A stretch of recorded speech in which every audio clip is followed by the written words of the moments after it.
ఒకే వరలో రెండు కత్తులు ఇమడువు. మల్కాజ్గిరిలో మల్లారెడ్డి మైనంపల్లి మధ్య రాజీ కుదరదు. బీఆర్ఎస్ నుంచి బయటికి రావాలని డిసైడ్ అయిన మల్లారెడ్డి కాంగ్రెస్లో చేరాలా, బీజేపీకి జై కొట్టాలా అని డైలమాలో పడ్డారు.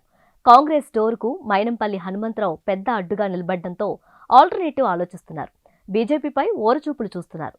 మల్లారెడ్డిని పార్టీలోకి ఆహ్వానించడానికి ఈటెల రాజేందర్ కూడా రంగంలోకి దిగారు. నాకు business full time, politics part time అని బల్లగుద్ది చెప్పే మల్లన్న తన వ్యాపారాలకు ఏ పార్టీ అనుకూలంగా ఉంటే అందులోకి జంప్ కావడానికి రెడీగా ఉన్నారు. తన కాలేజీలపై ఈడీ, ఐటీ దాడులు ఎదుర్కొంటున్న మల్లారెడ్డి బీజేపీలో చేరితే సెంటర్ నుంచి సమస్యలు ఉండవని భావిస్తున్నారు. తనను భూకబ్జా కేసుల నుంచి గట్టెక్కించే పార్టీకే సలాం చేయాలనుకుంటున్నారు. తనకు స్టేట్లోని కాంగ్రెస్ ప్రభుత్వం నుంచి ముప్పు ఎక్కువ, సెంటర్లోని బీజేపీ ప్రభుత్వం నుంచి ముప్పు ఎక్కువ, ఎవరితో చేతులు కలిపితే బిజినెస్ సాఫీగా సాగుతుందని లెక్కలు వేస్తున్నారు. కాంగ్రెస్ నేత డీకే శివకుమార్తో మల్లారెడ్డి భేటీ, ఆయన కాలేజీలో విద్యార్థుల సమస్యలపై మైనంపల్లి ఫ్యామిలీ జోక్యం, తరుముకొచ్చిన ఎంపీ ఎన్నికల నేపథ్యంలో మల్లారెడ్డి పార్టీ మారడం ఖాయమని తెలుస్తుంది. ప్రస్తుత పరిస్థితిలో పార్టీ మారడం తనకు చాలా అవసరమని ఆయన మిత్రులతో చెబుతున్నారు.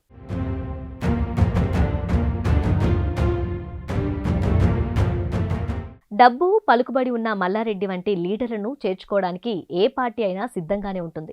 మల్లారెడ్డికి తమ కండువా కప్పడానికి కాంగ్రెస్ కూడా అభ్యంతరం లేదు.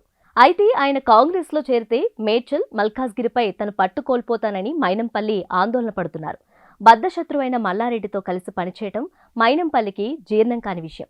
భూకబ్జాలకు పాల్పడిన మల్లారెడ్డిని పార్టీలోకి రానివ్వబోమని, దోచుకున్న సొమ్మునంతా బాధితులకు తిరిగిస్తేనే రాణిస్తామని మైనంపల్లి పబ్లిక్గానే అంటున్నారు. ఇలాంటి ఉప్పు నిప్పు లీడర్లను దారిలోకి తేవడం కాంగ్రెస్కు అలవాటైన విద్యే. తన బలాన్ని పెంచుకోవడానికి కాంగ్రెస్ మల్లారెడ్డికి ఓ అవకాశం ఇచ్చిందని టాక్. మల్కాజ్గిరి ఎంపీ అభ్యర్థిగా పట్నం సునీతా మహేందర్ రెడ్డిని నిలపాలనుకుంటున్న కాంగ్రెస్ ఆమెను గెలిపించాలని మల్లారెడ్డికి చెప్పినట్లు తెలుస్తుంది. ఆ బాధ్యతను విజయవంతంగా పూర్తి చేస్తే పార్టీలో చేర్చుకుంటామని కాంగ్రెస్ చెప్పిందట. ఈ ప్రపోజల్పై చర్చలు సాగుతున్నాయని శివకుమార్తో మల్లన్న భేటీ ఇందులో భాగమని సమాచారం.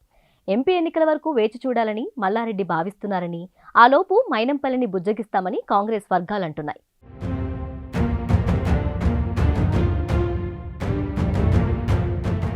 మల్లారెడ్డి గతంలో రేవంత్ రెడ్డిని దారుణంగా తిట్టిపోశారు. ఇద్దరి మధ్య పాత పగలు ఇంకా చల్లారలేదు. ఇద్దరూ టీడీపీలో ఉన్నప్పుడు కూడా గొడవలు ఉండేవి. పార్టీలు మారాక శత్రుత్వం పెరిగింది. మల్లారెడ్డి ఓ బ్రోకర్, జోకర్ అని రేవంత్ తిట్టారు. మల్లారెడ్డి కూడా బండబూతులతో కౌంటర్ ఇచ్చారు. రాజకీయాల్లో శాశ్వత శత్రుత్వం ఉండదన్న మాట నిజమే అయినా మల్లారెడ్డి ఇప్పుడు కాంగ్రెస్లో చేరితే రేవంత్ చెప్పు చేతుల్లో ఉండాల్సి వస్తుంది.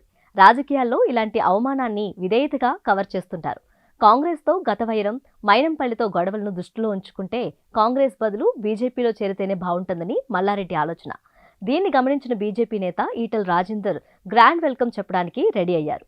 పార్టీలో చేరితే బిజినెస్ సజావుగా సాగుతుందని మల్లారెడ్డికి రాయబారాలు వెళ్తున్నాయట.